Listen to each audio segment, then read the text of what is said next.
Football season has just kicked off and immediately was marred by ugly violence on the stands. Hundreds were arrested at the match between fierce rivals Spartak Moscow and Zenit St. Petersburg. Russia is now considering a new law that would ban known hooligans from stadiums. Alice Hibbert reports.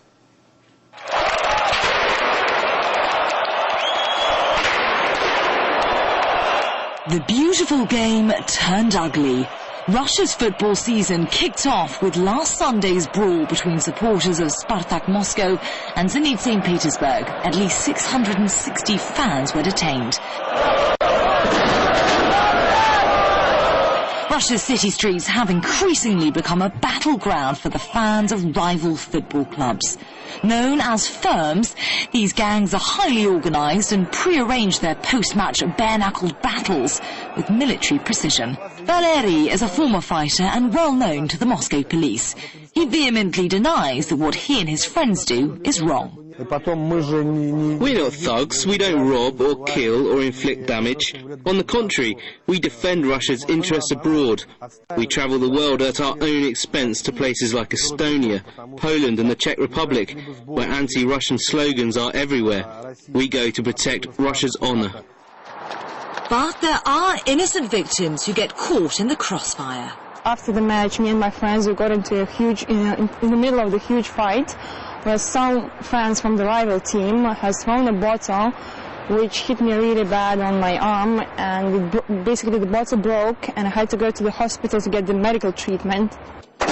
But Russian legislators are drafting a new proposal to ramp up security at all sporting events. It suggests barring known football hooligans from attending matches. Training for one of the country's biggest clubs means the start of a new football season here in Russia. But some of the team's most devoted fans fear that it could be the last that they're allowed inside the country's stadiums to watch their heroes play.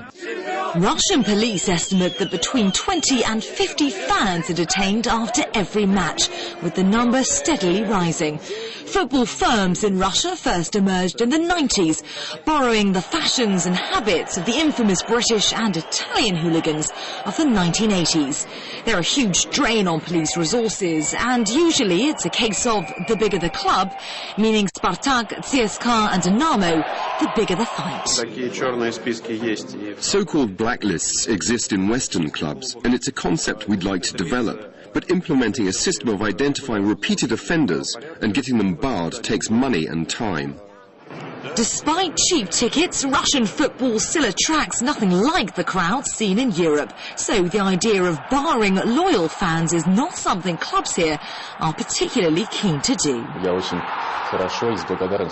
We're so grateful to our supporters who turn out each week to watch our matches, but of course I don't condone hooliganism. The draft law is still in its approval stage, but even here at Spartak's training ground, there's a public acknowledgement that something needs to be done to stem the rising tide of football hooliganism across the country. Alice Hibbert, RT Moscow.